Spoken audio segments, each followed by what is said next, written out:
Amen. At nandiyan po kayo sa Philippians chapter number 2. At ang part po na pagpo-focusan po natin sa verse po na yan, sa chapter po na yan is yung part, sa unang 2 verses lang po, yung unang 2 verses po ng Philippians chapter 2. Tingnan niyo po yung Philippians chapter 2. Sabi po sa verse number 1, sabi po dun, if there be therefore any consolation in Christ, if any comfort of love, if any fellowship of the Spirit, if any bowels and mercies, fulfill ye my joy, that ye be like-minded, having the same love and being of one accord and of one mind. At napamagat po ng pag-usapan po natin or ng preaching po ngayong hapon or ngayong magtatanghali ay being like-minded. Pagiging magkapareho ng kaisipan.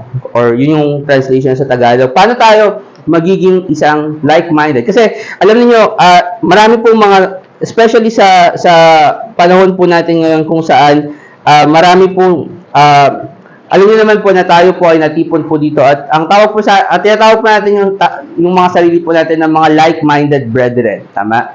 At kapag tinawag natin yung sarili natin like-minded brethren, kinakategory po natin yung ating pong mga sarili or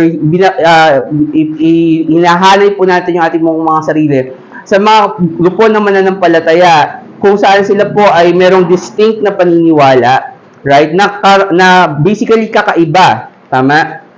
Sa normal or sa maraming mga Baptist, okay? Katulad ng, for example, yung maraming mga Baptist na naniniwala sa repent of your sins, right? So hindi tayo naniniwala sa doktrina na kailangan mo magsisi ng kasalanan para maligtas. Isa sa mga pinaniniwalaan natin bilang mga mananampalataya ay ang rapture ay hindi siya dadating after or before ng tribulation. Naniniwala tayo after the tribulation ng rapture. Pero karamihan naman ng palataya, okay, ay naniniwala sila na ang rapture darating ay bago magsimula ang tribulation. At kapag kayo naniniwala sa mga ganung bagay, sasabihin nyo, tayo ay like-minded believers, right? Pero, alam niyo mga kapatid, actually, ang Bible po, nung binabasa ko po yung Philippians, binigyan niya po tayo ng kategorya kung paano ba natin masasabi ng isang kapatiran. Ano ba yung mahalaga sa isang tao? Ano bang mga paniniwala ang mahalaga sa isang tao para malaman natin or masabi natin na siya ay like-minded? Ano ba ibig sabihin ng like-minded? Well, tingnan mo natin kung ang definition ng like-minded. Sabi sa Merriam's dictionary, having a like disposition or purpose of having same mind or habit of thought. So, ibig sabihin sabi ng dictionary, kapag sinabi mong like-minded ang isang tao, meron kayong parehong disposition sa buhay. Ibig sabihin, meron kayong parehong pananaw. Tama?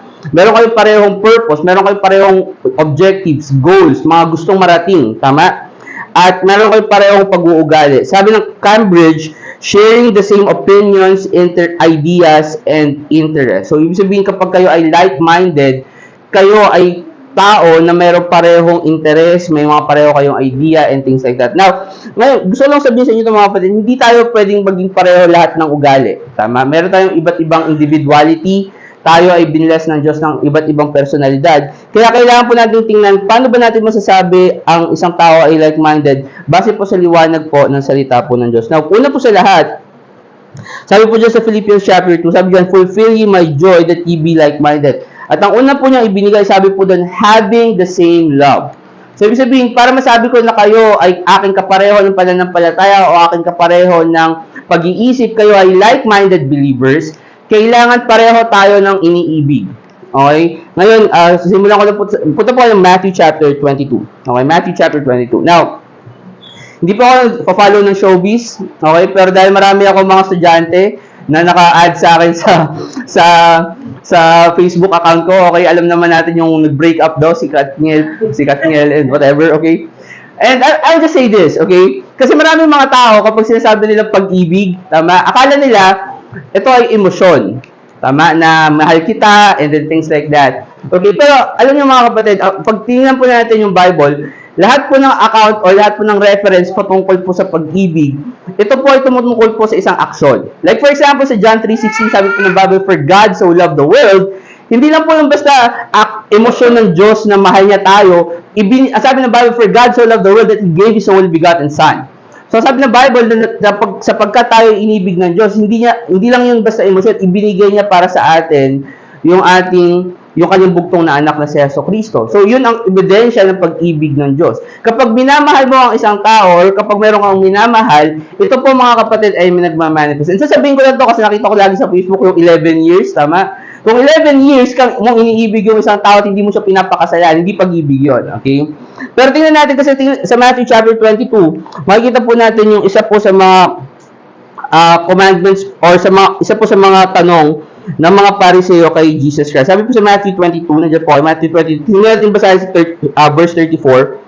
Matthew 22 verse 34. Sabi po din, but when the Pharisees had heard that he had put the Sadducees to silence, they were gathered together. Then one of them, which was a lawyer, asked him a question, tempting him and saying, Master, which is the great commandment in the law? So, alam niyo naman po kapag binabasa niyo po yung Bible na marami pong mga mananampalataya or marami pong mga Sadduseo at mga Pariseo, mga religious leaders, so to speak, noong mga panahon na yon, noong nabubuhay ang Panginoong Jesucristo, na marami pong nagtetempt sa Kanya. Ibig sabihin po ng nagtetempt, hindi po yun yung inaakit or ginagawang gusto nila magkaroon ng kasalanan ang Panginoon. Ang ibig sabihin po ng tempt ay tinetest nila ang Diyos. Okay? So, tinetest nila ang Diyos kung ito ba talaga ay matalinong tao and things like that. At sa pamamagitan po, ginagawa po nito sa pamamagitan ng pagtatanong. So, nung tinanong ang Panginoong Jesucristo, tinanong niya, ano yung pinaka-greatest, ano yung pinaka dapat na susundin sa mga batas na isinulat ni Moses or ibinigay ni Moses. Ito po yung sagot sa verse 37. Sabi po ng Bible, Matthew 22 verse 37, sabi po doon, Jesus said unto him, Thou shalt love the Lord thy God with all thy heart, and with all thy soul, and with all thy mind. This is the first and great commandment. So, tinanong po ng mga Sadduceo kay si Jesus Christ, ano daw po yung greatest commandment? Ang sagot po ni Jesus Christ is dapat daw mahalin po natin ang Panginoon ng Diyos ng inyong buong puso, ng inyong buong kaluluwa, at ng inyong pong buong pag-iisip. So, yun po yung sinasabi po ni Jesus Christ. Now, marami po mga tao po sinasabi, pag binabasa po nila yung verse po na yon sa Matthew 22 verse 37, sasabihin nila, ginagawa ko naman yon. Tama? In fact, mamaya makikita po natin ito sa sermon, doon po sa parallel passage niya, sabi po nung nagtanong nito, ginagawa niya itong mga bagay na to. Pero actually, mga kapatid, kung titingnan po natin, ano ba yung ibig sabihin nung thou shalt love the Lord thy God with all thy heart and with all thy soul and with all thy mind? Kasi, alam niyo kapag tinignan niyo to, teka lang, ano ba yung sukdulan? Paano mo masasabi na minamahal mo yung Diyos ng buong puso mo? Di ba? Paano mo masasabi na minamahal mo yung Diyos ng buong kaluluwa mo, ng buong kaisipan mo? Actually, quote po itong Matthew 22 verse 37 sa Deuteronomy chapter 6. Okay? So, tingnan po natin, punta po kayo sa Old Testament, punta po kayo sa Deuteronomy chapter 6. So, Genesis, Exodus, Leviticus, Numbers, Deuteronomy. Panglimang libro po sa Old Testament. Deuteronomy chapter 6. Habang pumupunta po kayo doon, tapusin ko lang po yung verse na yung passage po sa Matthew 22. Sabi po doon yung po yung una, verse 38, this is the great and first and great commandment. And the second is like unto it, thou shalt love thy neighbor as thyself. On these two commandments hang the law and the prophets. So, sabi ng Bible, o sabi ni Jesus Christ, nagbigay siya ng dalawang batas na sabi niya na kailangan yung sundin. Right? Una, sabi niya, kailangan mong mahalin ng Diyos ng buong puso mo. At ang pangalawa, sabi ni Jesus Christ, ay kailangan mong mahalin ang iyong kapwa. Right? Thou shalt love thy neighbor. So, mamaya pag-usapan natin yung pangalawang commandment. Pero gusto ko makita ninyo, nung sinabi ni Jesus Christ, ano yung pinakamalaking commandment?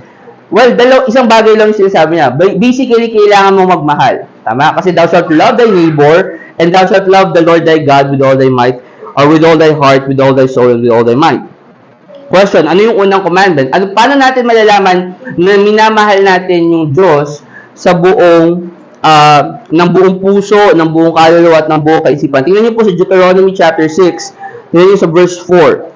Sabi ng Bible, Hear, O Israel, the Lord our God is one God. Tapos, ito na po yung quotation. Ito yung kinote ni Jesus Christ sa Matthew 22. Sabi doon sa verse 5, And thou shalt love the Lord thy God with all thy heart, and with all thy soul, and with all thy might. And these words which I command thee this day shall be in thine heart. So, ano po yung unang ebidensya? Kapag tinignan natin sa context nung quotation, nung sinabi ni Jesus Christ na thou shalt love thy Lord thy God, thou shalt love the Lord thy God with all thy heart, and with all thy soul, and with all thy mind. Ano po yung konteksto nung sinabi niya? Sabi ng Jesus, sabi ng Bible sa Deuteronomy 6 verse 6, sabi doon, and these words which I command thee this day shall be in thine heart. So gusto ko muna makita ninyo mga kapatid, na kapag sinasabi natin na mahal natin ang Diyos ng buong kaisipan, ng buong kalakasan, and things like this, dapat ang una po natin makikita po natin yon sa kung paano natin minamahal yung salita po ng Diyos. Okay? And in that sense, dapat nanunawaan natin, number one, syempre, kailangan, kung mahal natin ang salita ng Diyos, dapat binabasa po natin yung salita po ng Diyos. Right? Pangalawa, dapat, meron po tayong, kumbaga, pagnanasa na tayo po ay makapakinig ng pangangaral galing po sa specific na salita po ng Diyos. Okay? Sa purong salita po ng Diyos. Kasi marami po mga tao ngayon, okay, ang ikaisipan nila kapag mahal nila yung Diyos, pumupunta sila sa simbahan, tapos sasabihin nila, mahal na nila yung Diyos. Tama? Ang question, pupunta ka nga sa simbahan, natuto ka ba? Tama? Kasi hindi lahat ng mga pumupunta sa simbahan, at alam natin to kasi meron bahagi tayo dati ng mga churches kung saan umupo ka, at pinipilit mong intindihin yung sinasabi ng preacher, tapos iniisip mo, ano ba yung gusto niya sabihin? Pero dahil vague yung preacher at ayaw niya maka-offend ng kahit na sino, wala kang makuhang kahit na ano doon sa sinasabi niya. Kasi, ano siya, vague in purpose. Ibig sabihin, sinasadya niya na magsalita nang walang kahulugan para walang ma-offend kasi walang nakakaintindi ng sinasabi niya. Okay, ang problema, ang maraming mga tao, pag pumunta sa simbahan at nakakinig sila ng ganong pangangaral ng salita ng Diyos, akala nila, dahil pumunta sila sa simbahan ng Diyos, o sa simbahan, at nakapakinig sila ng salita ng Diyos, nag-spend sila ng 1 hour or something, o akala nila, banal na sila. Akala nila, mahal na nila ang Diyos. Tama? Kahapon, papunta po kami dito, okay, at doon po sa bus, bumalik na, kasi before pandemic, uso yun, di ba? Yung akit ka sa bus. Tapos, mangangaral po ako ng salita po ng Diyos, gano'n. Okay? Tapos, bumalik. Okay? Nagulat ako kasi, nung pagsakay namin sa Ayala ng EDSA Carousel, pupuntang PTEX, may pumuntang, may sumakay, nangangaral. Okay? And, ano po ito? Pentecostal. Okay? Ngayon, yung binasa niyang verse is yung sa Luke chapter 2. Okay? Wherein, ito po bahagi ng Christmas story. Nakalimutan ko yung specific verse, pero natanda ko po sa Luke chapter 2 po yun. Yun lang yung binasa niya. Okay? And nasabi niya, okay, mahal tayo ng Diyos, pinakita niya yung pag-ibig niya para sa atin, kasi ibinigay niya yung kanyang bugtong na anak. So, tayo ngayon lahat na nananampalataya, okay, pupunta na ng langit, makakaranas na tayo ng kaligtasan. Okay? Kasi lahat na yung mga tao daw naniwala na. It's like, teka, may mali eh. Now, I agree, binigay ng Diyos si Jesus Christ para sa ating mga kasalanan. Binayaran ni Jesus Christ yung mga kasalanan. Pero teka lang, sigurado ba kayong lahat ng tao naniniwala kay Jesus Christ? Di ko alam, pero kasi pag ako lumalabas, 9 out of 10, karamihan, kadalasan, ng mga nakakausap ko, hindi sila nagtitiwala kay Jesus Christ. So, sasabihin nila naniniwala sila sa Diyos, pero hindi sila naniniwala na binayaran ni Jesus Christ yung kasalanan nila and therefore pupunta sila na magkaiba yun. Okay? Pero, itong preacher na to, okay, na nasa bus, yung feeling ng mga tao sa bus is nakapakinggan kami ng salita ng Diyos, nakapag-preach na ako ng Diyos, so binigyan ko na ng oras ang Diyos. Hindi po ganun yun. Ang pagbibigay sa salita, ang pagpapakita ng pagmamahal sa salita ng Diyos is number one, kung binabasa mo yung salita ng Diyos, at kung meron tayong pagnanasa, kung meron tayong desire na makapakinig ng salita po ng Diyos na yung puro. Hindi lang yung basta masabi mo lang na nagsimba ako, okay na yun. Hindi po ganun yun. Brother Chris, bakit napaka-specific naman yun? Kasi gusto ko po maunawaan po natin ano po bang ibig sabihin ng pagiging like-minded. Hindi ka like-minded, okay, hindi mo po pwede sabihin sa akin na pareho tayo ng pinaniniwalaan, na pareho tayo ng pananindigan sa buhay. Kung ako, gusto kong makapakinig ng seryosong salita ng Diyos, pero ikaw, okay ka na doon sa False Baptist Church mo. na palagi mong naririnig na repent of your sins to every Sunday, mapapakinggan mo, repent of your sins to be saved, okay, na makakapakinig ka ng salita ng Diyos na hindi malinaw, okay, na wala man lang Bible. I mean, hindi ko maintindihan. Paano nila masasabi na nakapakinig sila ng salita ng Diyos kung yung preacher, isang verse lang yung ginamit, di ba? Tapos, puro pa kwento. I mean, hindi mo po pwede sabihin nakapakinig ka ng salita ng Diyos, mga kapatid, kung isang verse lang yung napakinggan mo. Okay? Kasi ang basis, ang pinapakinggan po natin ay salita po ng Diyos. Obviously, kami as preachers, ang ano po nito, ang imagery po na pinapakita po ng Bible sa atin is yung salita po ng Diyos, yun po yung tinapay. Di ba doon sa templo, merong tinapay, may showbread. Tapos doon sa templo, yung showbread po na yun, merong ilaw. Kami po bilang mga preacher, kami po yung ilaw. Kami po yung nagpapahayag po ng salita po ng Diyos. Okay? Pero hindi po kami yung tinapay. So kung pinapakinggan nyo lang po sa buong isang oras, ay kung ano yung sinasabi ko, okay, hindi po yung pakikinig sa salita po ng Diyos. Pakikinig po yun kay Brother Chris. Hindi po ako, and I don't know kung obvious yun, pero hindi ako ang Diyos. Okay? Pakikinig lang po yun kay Brother Chris. Kaya po ako bilang preacher, nag-i-strive po ako na maglagay ng at least more than 2. Ito po, pag tinignan niyo yung sermon notes ko, ito po mga pages po na to, puro po, karamihan po dito, puro po Bible verses. Alam niyo kung bakit? Kasi ang goal ko ay makapag-preach ng salita po ng Diyos. Hindi po ma-preach yung opinion ko, hindi ma-preach yung opinion ng ibang tao, kundi ma-preach yung salita po ng Diyos. So, kung ang sermon notes mo, kapag nagpipreach ka, is karamihan, explanation, at walang Bible verse, okay, and by the way, bakit ba kailangan ng ganito, Brother Chris? Para po mabilis ako makapunta sa gusto kong papuntahan sa inyo na verse. Kasi kung hahanapin ko pa yan dito, matatagal tayo, di ba? Ang purpose po nito, kaya po kinaka-copy-paste po ng ganito, para organize yung thought ko, alam ko kung saan kayo pupuntahin. Yun lang yung purpose po nun, pero as much as possible, dito pa rin po nanggagaling yun eh. Okay, kumbaga kinopy-paste ko lang dito, para maging organized. Pero the way that I preach at karamihan po, I believe sa lahat po ng mga preachers sa UIFB, ganun po sila mag-preach. Sapagkat ang pinapayag po namin ay salita po ng Diyos. So number 1, dapat po natin muna kung tayo ay may parehong pagmamahal sa Diyos. Una po sa lahat, sabi po, thou shalt love the Lord. These words which I commanded this day, dapat po nasa puso po natin.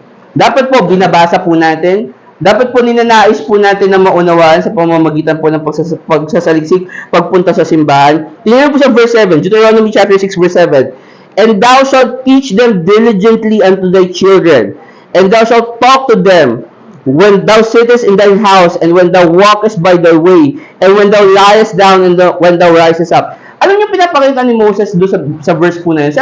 Sinasabi ni Moses na kung mahal mo ang salita ng Diyos, dapat ito ay nasa puso mo. So, paano mo malalaman, Brother Chris, na nasa puso ko na yung salita ng Diyos? Kapag ito na lang palagi yung sinasabi ko. Tama? Kasi sabi niya doon, kung papansinin niyo, sabi niya, dapat ang ebidensya na ang salita ng Diyos ay nasa puso mo. Sabi doon, thou shalt teach them diligently unto thy children. Sa inyong mga anak, tinuturo niyo yung salita ng Diyos. Tama? Tinuturo niyo sa kanila kung ano yung katuruan sa salita ng Diyos. At sabi pa doon, gaano kadalas? Tingnan nyo, sabi doon, thou shalt talk of them when thou sittest in thine house, when thou walkest by thy way, and when thou liest down, and when thou risest up. Kumbaga parang kung titignan nyo, parang palagi na lang, di ba? Kapag, for example, when thou sittest in thine house, kapag nagpapahinga ka, galing ka sa trabaho, tama? And by the way, isipin nyo to, ako po bilang tatay, ngayon ko lang po na-realize mahirap po gawin to. Kasi bilang isang binata ka, wala kang trabaho, madaling sabihin na, uupo ako sa bahay, magbabasa ako ng Bible, tapos gagawin ko to sa mga anak ko. Pero kapag tatay ka na, pag dumating ka sa bahay, pagod ka, isipin mo na lang magpahinga. Tama? Pero sinasabi ng Bible, kapag ikaw ay umupo, hindi sinasabi ng Bible hindi ka magpapahinga, pero sinasabi ng Bible, kailangan mong ituro ito sa mga anak mo. Pag umupo ka, kapag ikaw ay tumayo, pag ikaw ay naglalakad, sabi ng Bible, kapag may nakita kang lasing, tama, at sinabi nila na at kasama mo yung anak mo, ituro mo sa kanila na ang paglalasing ang masama. Wine is a mocker. Strong drink is drinking, whosoever deceived thereby is not wise. Tama? Alam mo kahapon, yung pagdating po nung pagsakay po namin sa bus at lumabas po yung Pentecostal po na yon. Okay. And yeah, I get it. Okay, Pentecostal po siya. Okay. And here's the thing. Sabi ko doon sa anak ko, alam nyo, sinabihan ko yung anak ko na hindi tama yung ginagawa niya. Okay? And I don't care kung mapakinggan nung Pentecostal na yon. But here's the thing. Hindi naman talaga tama yung ginagawa niya kasi kami, at alam niyo kung bakit galit na galit ako doon? Kasi kami, nagpapagod kami, tama, nag-iipon kami ng pera, yung sariling expenses namin, sariling pera namin, ginagamit namin para makapagsilbi sa Panginoon. At hindi na po ako yun. Maraming mga kapatiran, marami po akong kilalang mga tao na gumagastos, nag-iipon sila ng pera nila, ng sarili nilang pera na pinagpaguran nila para makapaglingkod sa Panginoon. Kaya galit na galit ako kapag merong tao na ginagamit yung salita ng Diyos para makapanglimos. Tama? Kasi, pagpalagay na natin, sige, tama yung gospel niya. Which is hindi. Pero kung sakaling tama man yung gospel niya at siya ay nanglilimos sa bus, pagkatapos niya mag-preach, hindi pa rin ako sang-ayon dun. Hindi ko pa rin siya sasabihin na siya ay like-minded or whatever, kasi, number one, hindi, sabi ng Bible, whatsoever thou receivest free, give it free. Kumbaga, and obviously, I'm paraphrasing, na kapag natanggap mo daw na libre, ibigay mo din na libre. Ang question, meron ba nagbayad sa atin para makatanggap ng gospel? So, kung ikaw magpipreach ng gospel, alam niyo sinasabi ng Bible, huwag kang maningil. Diba? Kung tayo nga, kung pwede na nga, tayo na magbayad doon sa kausapin natin para makapakinig siya ng gospel, diba? Tapos itong mga to, mag-preach sila sa bus, tapos manglilimo sila. Pupunta sila sa kanto ng kalsada, mag-street preaching sila, whatever. Okay, tapos manglilimo sila. It's like, alam niyo, sa akin nagagayat ako kasi binabalahura nila yung salita ng Diyos. So ngayon, ang problema, ano ngayon nangyayari? Ang nangyayari, kapag tayo ngayon yung gumagawa nun, at tingin ng mga tao, nanlilimos tayo. Kahit hindi naman. Tama? So bakit Diyos sabihin sa akin, hindi ako dapat magalit? Kung actually, ganun yun. And here's the thing, tinuro ko sa mga anak ko, sinabi ko, mga anak, hindi tama yan, kasi hindi natin ginagawa yan, kasi hindi tayo nanlilimos kapag nag-preach tayo ng gospel. Kasi ang mensahe ng kaligtasan na tanggap natin ng libre, dapat imamahagi natin ng libre. Tingnan niyo po, verse 8. And thou shalt bind them for a sign upon thine head, and they shall be as frontlets between thine eyes, and thou shalt write them upon the posts of thy house and on the gates of on thy gates, and it shall be when the Lord thy God shall have brought thee into the land which he sware to thy fathers, to Abraham, to Isaac, and to Jacob, to give thee great and goodly cities, which thou buildest not, and houses full of all good things, which thou fillest not, and wells dig, which thou diggest not, vineyards and olive trees which thou plantest not. When thou shalt have eaten and be full, then beware, lest thou forget the Lord, which brought thee forth out of the land of Egypt, from the house of bondage. Thou shalt fear the Lord thy God, and serve him, and shall swear by his name.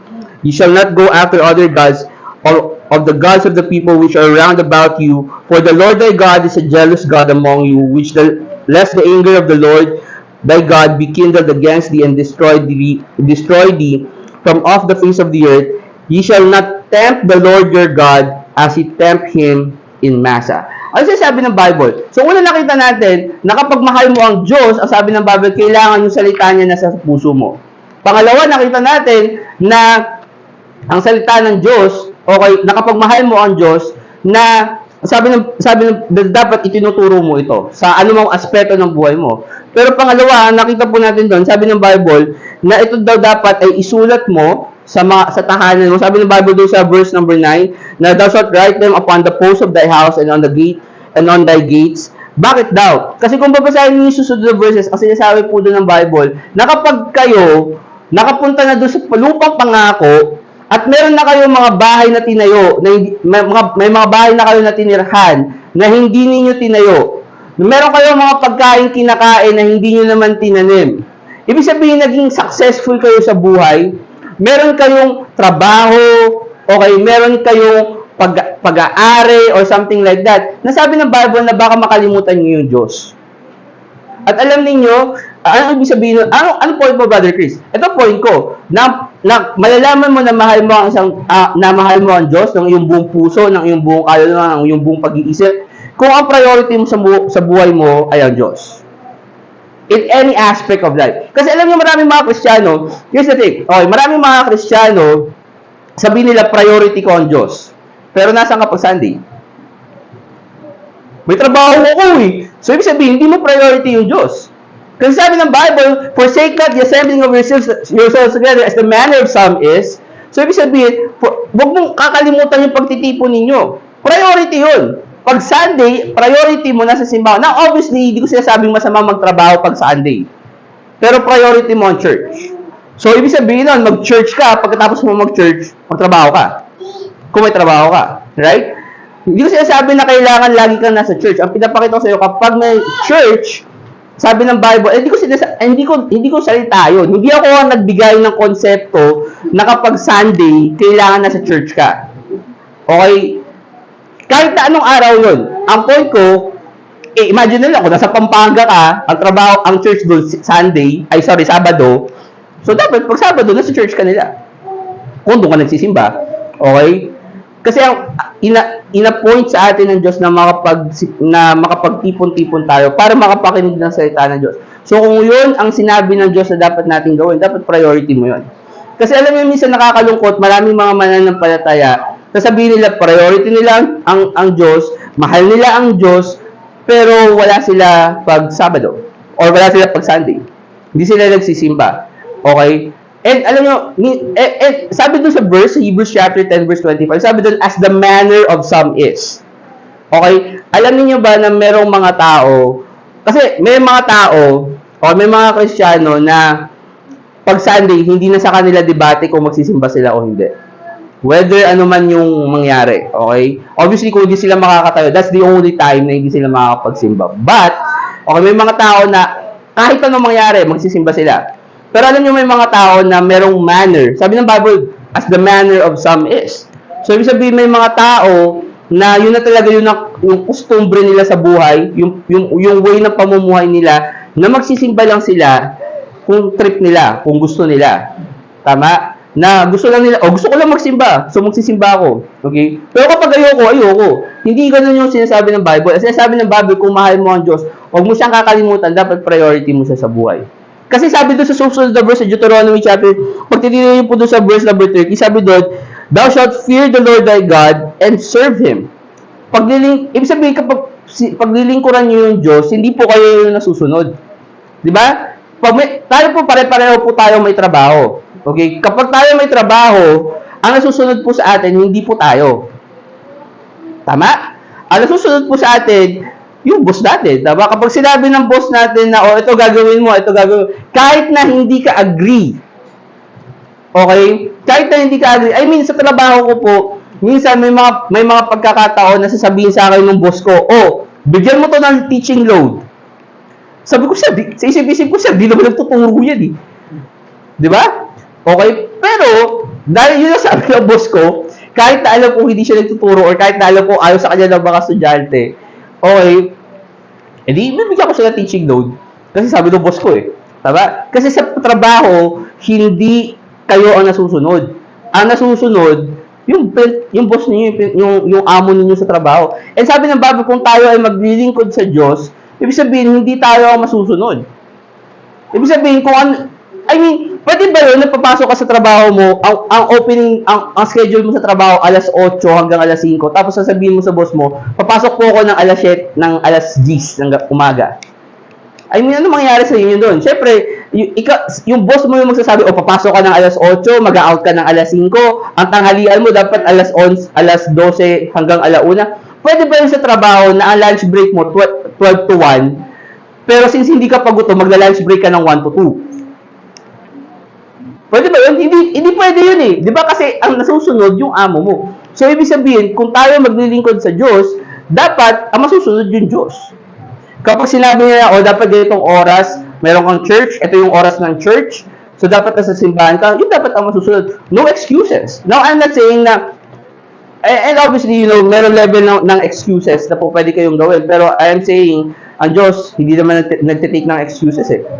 Right? So, kung tayo maglilingkod sa Diyos, kung ipapakita natin na bahal natin ang Diyos, makikita natin sa pagmamahal sa Kanyang salita, na gusto nating makapakinig ng salita ng Diyos, yung totoo pa kung kinig ng salita ng Diyos, kung saan inihahayag talaga yung salita ng Diyos, yung makita natin yung pagmamahal ng Diyos na, ipakita natin sa pamamagitan ng pagtuturo, at pangatlo, ay dapat po, wag natin kakalimutan ng Diyos na maging priority po natin. Punta po kayo ng Luke chapter 10. Luke chapter 10. So, yun na po yung unang commandment.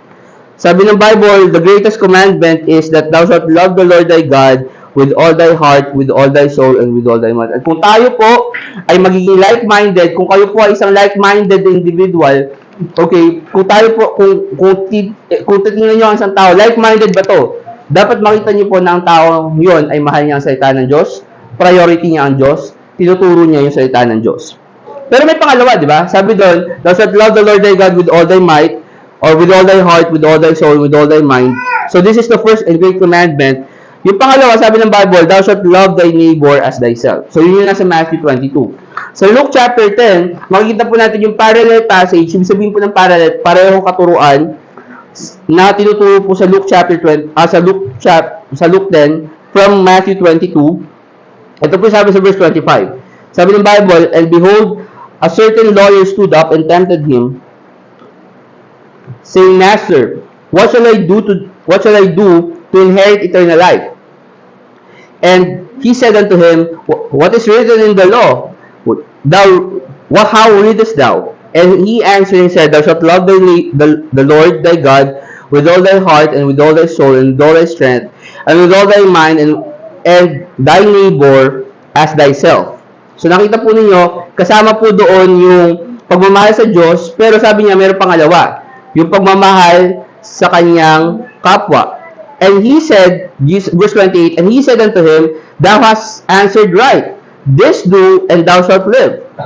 Pero may tanong. Kasi ang tanong doon, sa verse 29, but he, willing to justify himself, said unto Jesus, Who is my neighbor? Okay, so ang tanong, sino daw yung kanyang kapwa? Tama?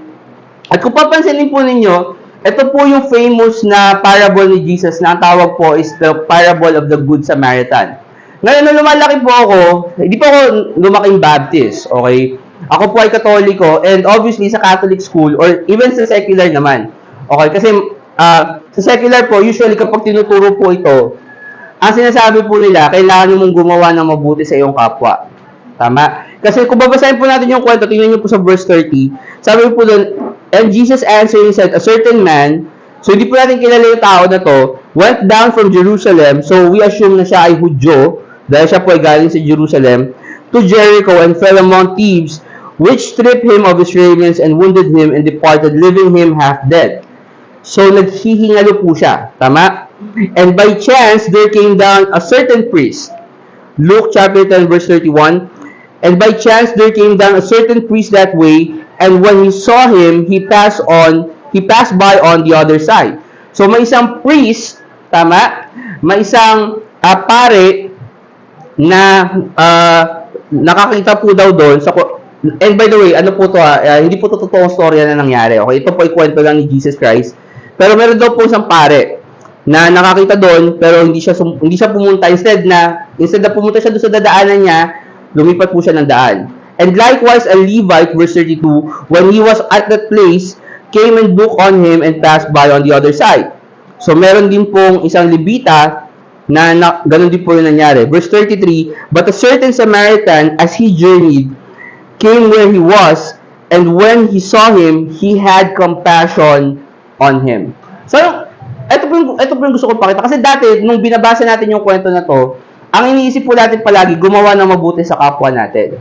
Okay? Pero pansinin ninyo, sabi doon sa kwento, sa verse number 30, yung tao, okay, na laglag sa mga magnanakaw, na ninakawan, okay, ano sabi doon sa bandang dulo? Sabi doon, leaving him half dead.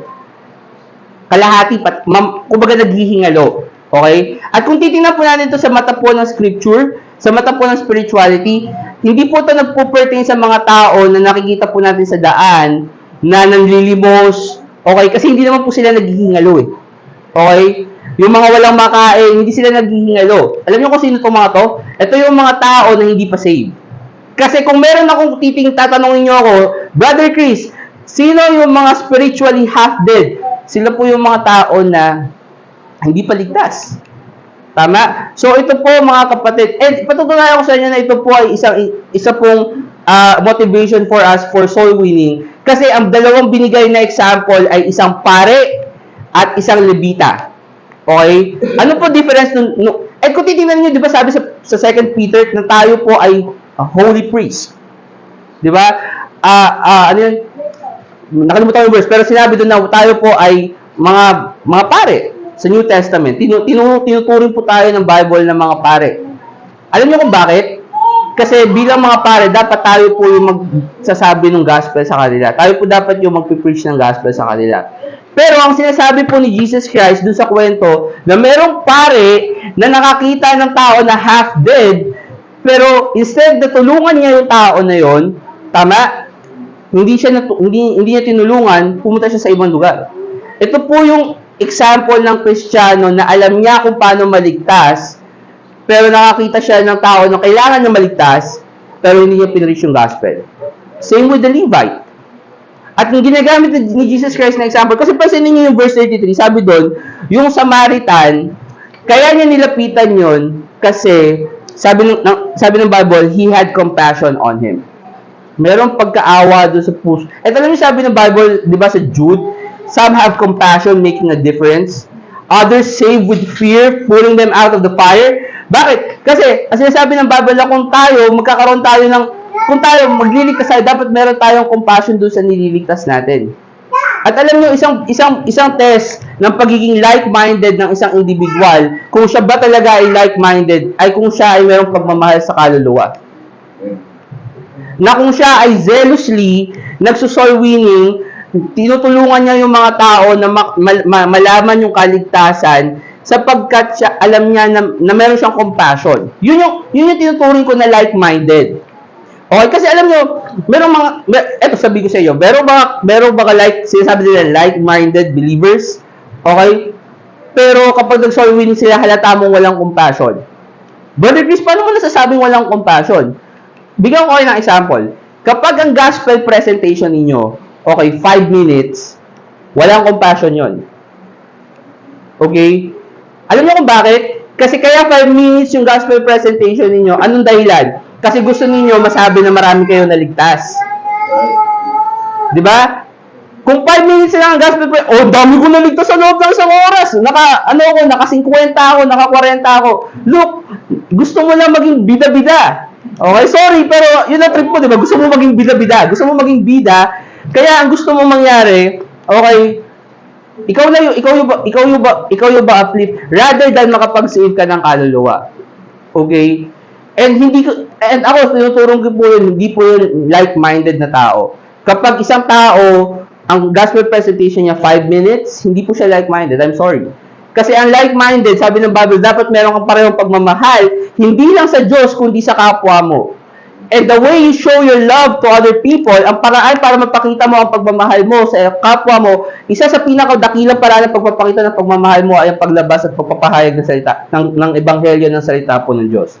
Alam niyo sa Verity Baptist, sa Manila, ine-emphasize po, alam niyo, wala po ibang nakitang simbahan sa Pilipinas na nag-e-emphasize ng soul winning na katulad ng Verity Baptist. Okay?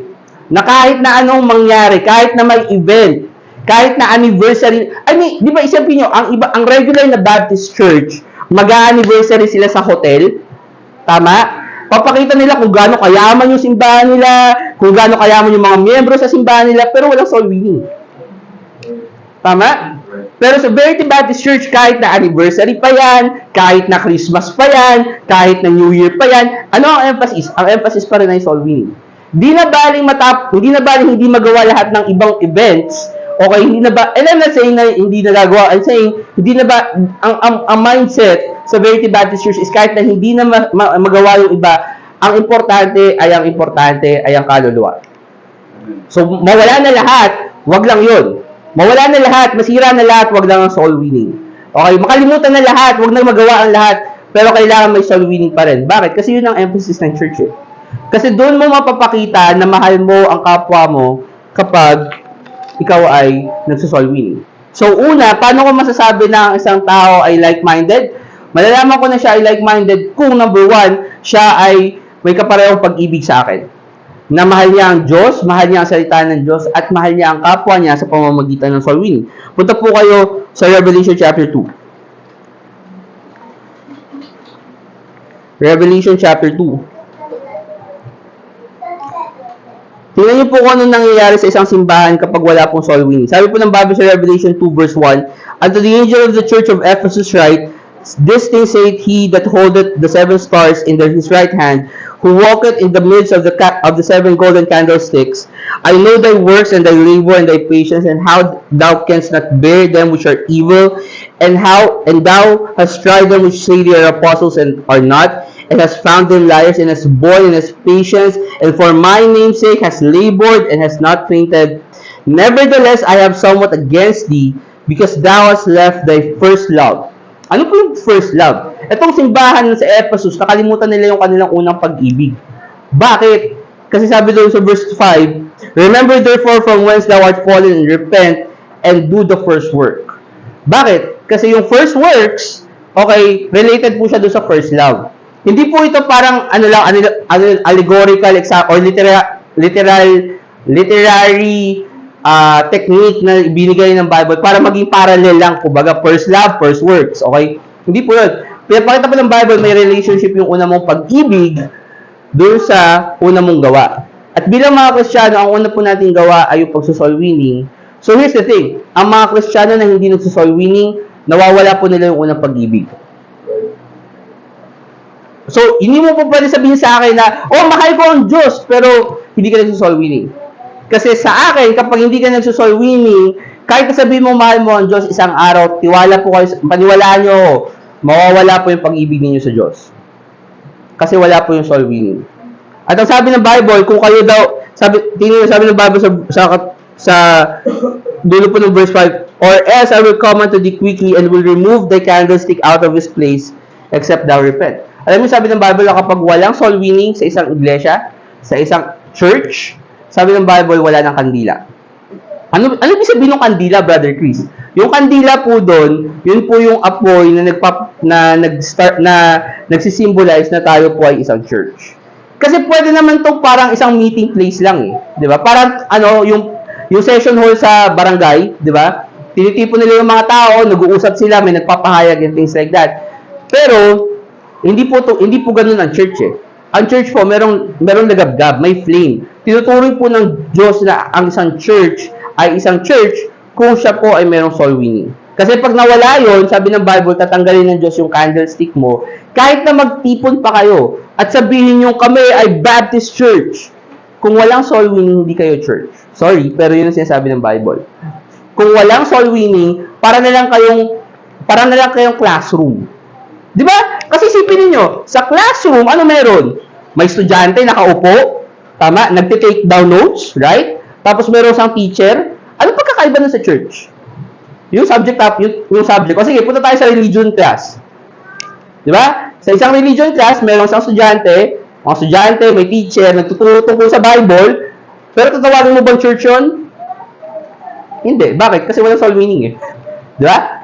So, ganun din tayo kapag tayo mga kapatid na wala yung sigasig natin or yung alab natin sa pagsusoul winning.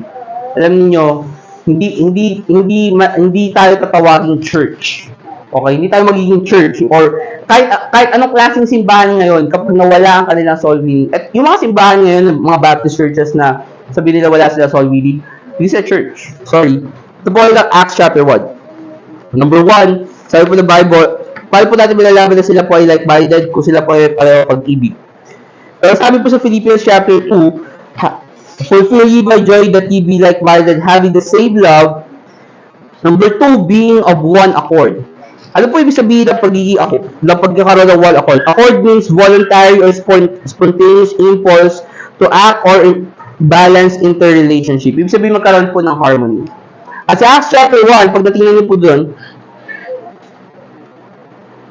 ito po yung panahon kung saan si Jesus Christ po ay kakaakyat lang po sa langit. Tingnan po sa verse 12.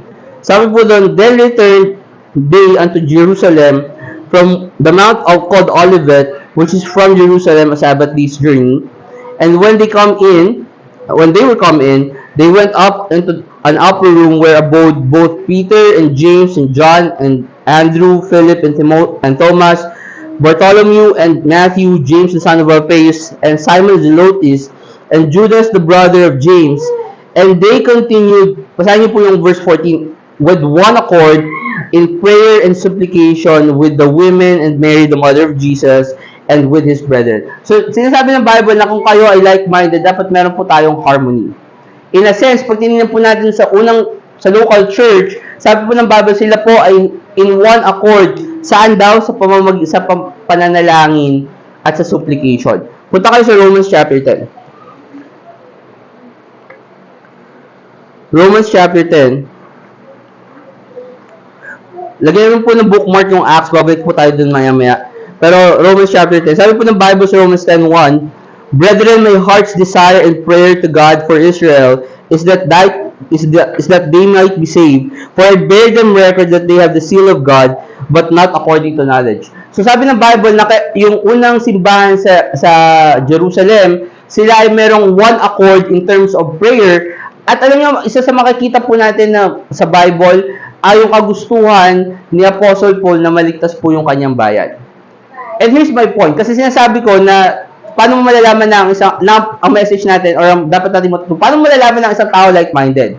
Kung siya ay merong isang desire na ang kanyang panalangin, una sa lahat ay maligtas ang kanyang bayan. Now, hindi ko sinasabing maliligtas ang buong Pilipinas in a sense physically, pero again, babalik tayo doon sa konsepto ng soul winning, na gusto niya makapagligtas, na hinihilig niya na yung kanyang bayan, yung kanyang lugar makapakinig ng salita ng Diyos para magkaroon ng para maligtas. In a sense, physically, kasi kapag ang Cavite hindi nakapagtinig ng salita ng Diyos, kapag walang Bible preaching na napapakinggan sa Cavite, balang araw po mga kapatid, itong Cavite i-judge the Diyos.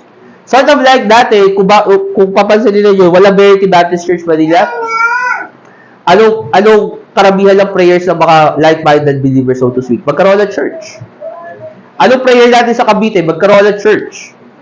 Ano prayer? Bakit? Bakit natin kailangan ng church? Kasi yung church yung magliligtas, number one, sa judgment ng Diyos, pero yung church din yung maglalabas ng mga soul winners, magsusugo ng soul winners para baligtas yung specific na tao. Kasi kung walang hard preaching sa isang lugar, kung hindi natin i-rebuke yung mga kasalanan ng mga tao around us, walang mangyayari kahit na tayo ay mag-soul winning. I mean, great, may soul winning tayo. I mean, great na marami tao na liligtas, pero a question, sapat ba yun para maitama na? Kasi ako, ito mga kapatid, dalawa anak ko. Natatakot ako, in fact, natatakot ako sa generation nila kasi hindi ko na alam kung anong klaseng generation meron sila. Kaka-preach ko lang po nung Wednesday, at ang sabi ko po ng karamihan po ng tao, excuse me for the word, pero pabobo. Alam niyo kung bakit? Kasi karamihan na lang ng generation ayaw na magbasa. Ang gusto nila puro TikTok, puro YouTube, puro... Ayun sinasabi ko, and here's the thing, kung kung tutuloy-tuloy yan, imagine niyo kung ano mangyayari sa mga panahon natin ngayon, 10 years, 20 years from now. Right? Bakit? Ang kailangan po kasi natin yung salita po ng Diyos. Okay? So, kailangan po natin na magkaroon po tayo ng one accord. Maligtas po yung ating Panginoon. Punta po kayo ng Acts 2. Kayo po din kayo sa Acts 1. Habang pumunta po kayo ng Acts chapter 2, sabi po sa Psalms chapter 133, sabi po doon, behold, how good and pleasant it is for brethren to dwell together in unity. It is like the precious ointment upon the head that ran down from the beard, even Aaron's beard, that went down to the skirts of his garments. Ano sinasabi ng Bible? Na nakakatuwa kapag ang magkakapatiran ay nananahan na magkakasama, merong unity. Tama? Para natin ma-achieve yung unity kapag meron po tayong one accord. Para natin ma-achieve yung one accord, kung tayo po meron tayong isang desire.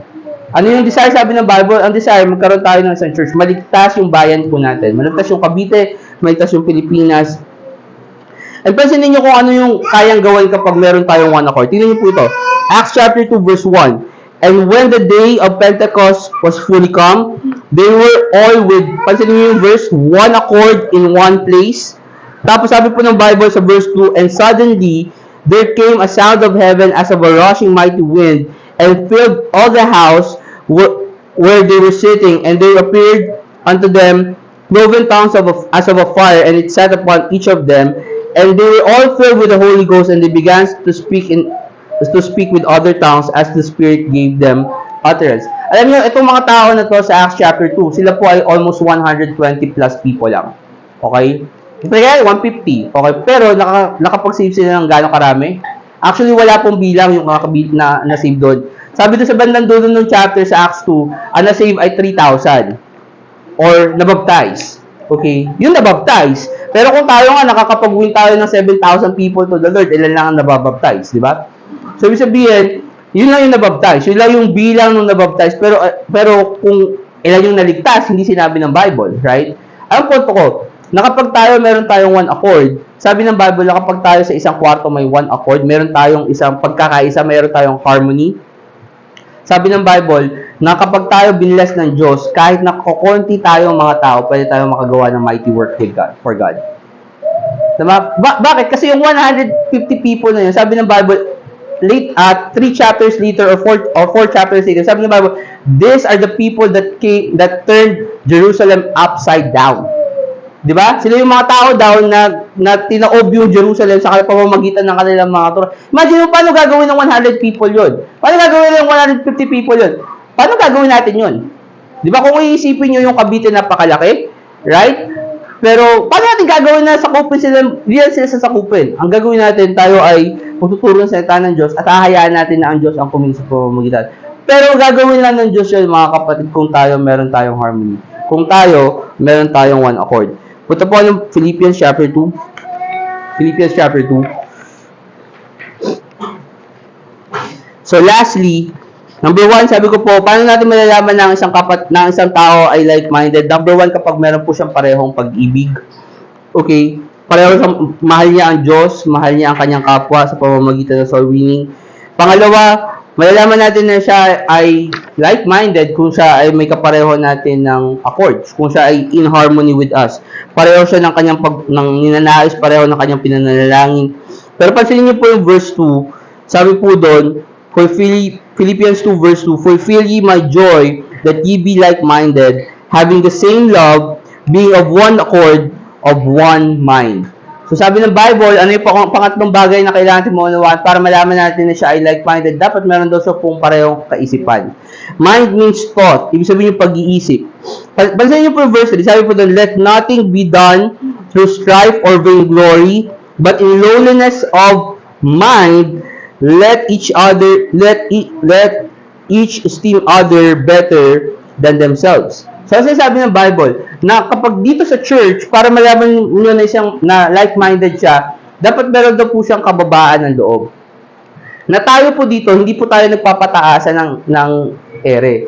Wala po dito, dapat bilang isang church or bilang isang gawain or bilang isang grupo ng mga mananampalataya, dapat po, hindi tayo ako mas magaling ako dito.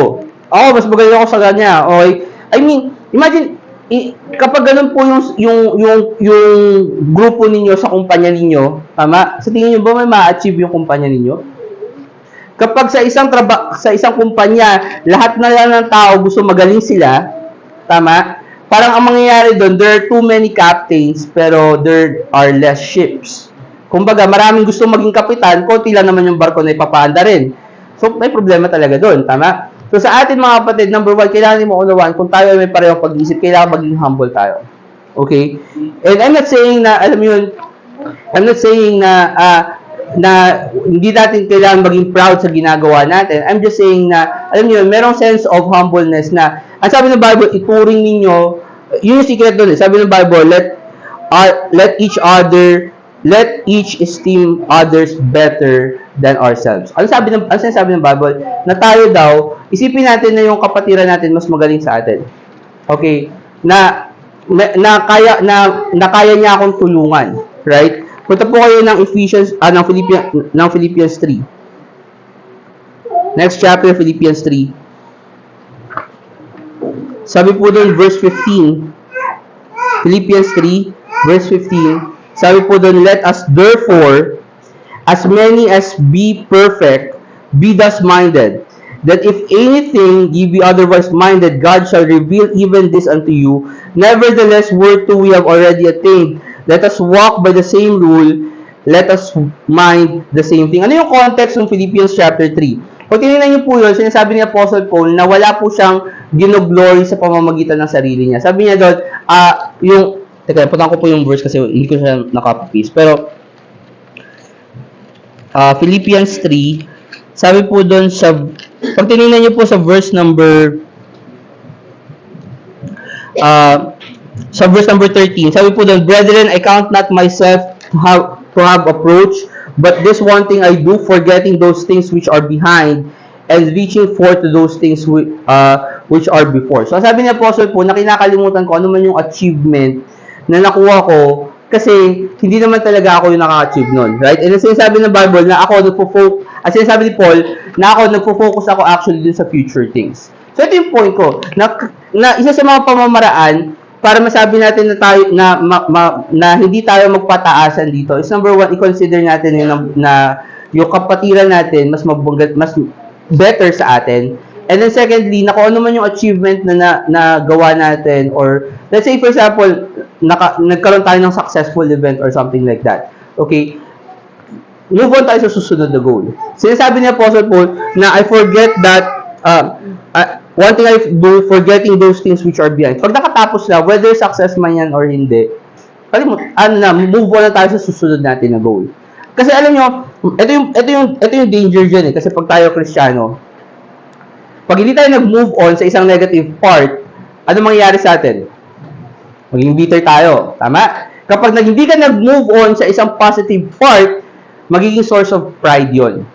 Right? Kaya sinasabi ni Apostle Paul na kailangan bilang isang Kristiyano, tayo daw po ay kalimutan natin yung mga bagay na nakalipas na.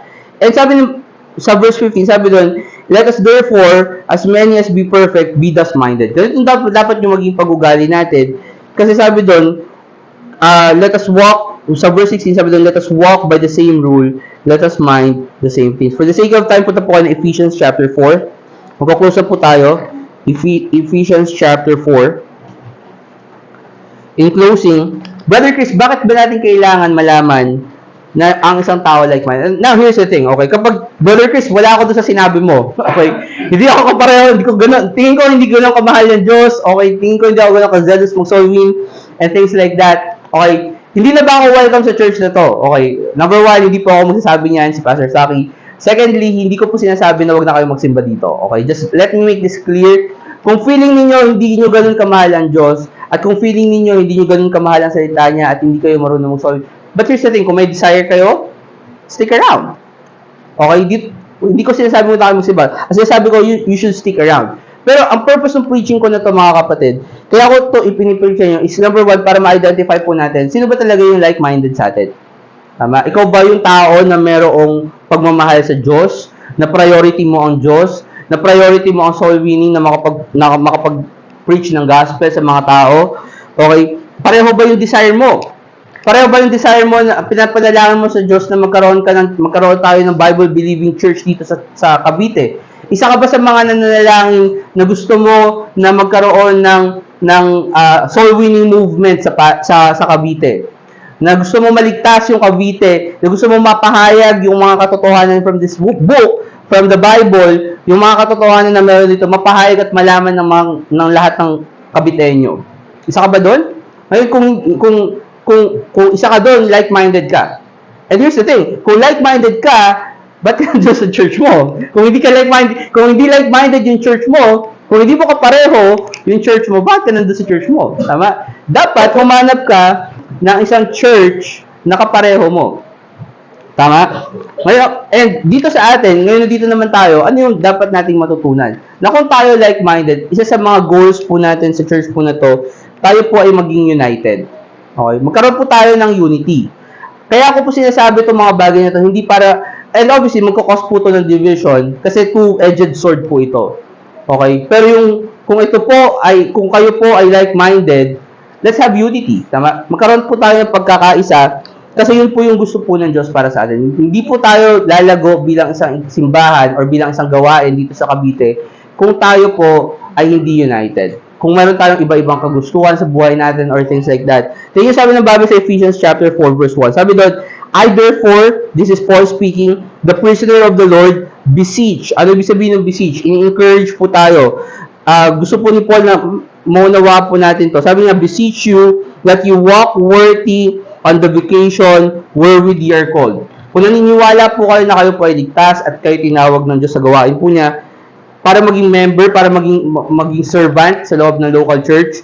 Sabi ng Bible, you walk worthy, maglakad po kayo ayon sa bukasyon na itinawag sa inyo ng Diyos. Paano po? With all lowliness and meekness, with suffering, with long suffering, forbearing one another in love, endeavoring to keep the unity of the Spirit in the bond of peace. Sabi ng Bible na kailangan natin pagsumikapan na tayo po ay magkaisa. Kaya ako pinipreach po itong sermon po na to, hindi po para ma-offend kayo or something like that. Ang encouragement sa inyo, kung kayo hindi pa, isipin niyo, baka isipin niyo, uy, teka, si Brother Chris, ito na yung level, ito pa lang yung level ko. Wala pong ganun. Kasi ang purpose ko po dito is hindi po para maging ganun. Okay, ang purpose ko po is kung kayo tingin niyo sa sarili niyo ganun. Ang purpose mababa, ang purpose ko po dito sa Cavite ay para mapataas po yung pagmamahal niyo sa Diyos. Kung tingin nyo ang pag-ibig niyo sa Diyos, ganito, pala mo kababa, ang purpose ko po, kaya ko po pinitch yung sermon na to, is para ma-encourage kayo, iangat natin. Tama? Dagdagan natin. Kung tingin niyo hindi niyo pa nare-reach yung full potential ninyo sa pag-preach ng gospel, pagtulungan natin, iangat natin yung skills ninyo, yung pagmamahal ninyo sa soul winning and things like that. Bakit? Kasi importante po na magkaroon po tayo ng pagkakaisa sa gawain po. Sabi po sa verse 4, there is one body, one spirit, even as ye are called in one hope of your calling, one Lord, one faith, one baptism, one God and Father of all, who is above all, and through all, and in you all. So, ano sinasabi ng Bible? Isa lang naman yung Diyos na pinaglilingkuran natin. Right? So, kung tayo like-minded, dapat magkaroon po tayo ng pagkakaisa na tayo po ay maglingkod sa Diyos kasi isang Diyos lang yung pinaglilingkuran natin. And paano natin malalaman yan? Again, just a conclusion, malalaman natin na isang tao kapag like-minded kapag may pareho sa pag-ibig, siya ay namumuhay according sa one harmony at meron siyang pag-iisang pag-iisip sa atin po. Let's pray. Dear Heavenly Father, Lord, maraming salamat po sa araw po ito na pinagkalab niyo sa amin. Hinihiling po namin, Panginoon, na tulungan niyo po ang gawain po namin dito sa Cavite na mag-flourish, Panginoon, sa inyo pong biyaya. Amin pong hinihiling, Lord God, na ibigyan niyo po kami, Panginoon, ng desire, Lord God, na ma-increase po namin yung pagmamahal po namin sa inyo. Kayo nga po, Panginoon, ang patuloy po namin bigyan ng glory sa aming pong mga buhay. Patawarin niyo po kayo, Panginoon, sa pong mga kasalanan kung kami po, Lord God, ay nagkukulang sa pagsunod sa inyo, Panginoon. Minsan, we pray, Lord God, na kayo nga po, Panginoon, ang mag-guide po sa amin. Tulungan niyo po kami sa aming pong soul winning. Tulungan niyo po kami, Panginoon, na magkaroon po kami, Lord God, ng one accord sa gawain pong ito. Na kami po, Panginoon, ay mabless, Panginoon, sa aming community. At magkaroon po kami ng one goal, Panginoon, na magkaroon ng church dito sa Cavite na magpapahayag ng mensahe ng inyong pong kaligtasan, gayon din po ng mga katotohanan from your Bible, Panginoon. Christ, we pray. Amen.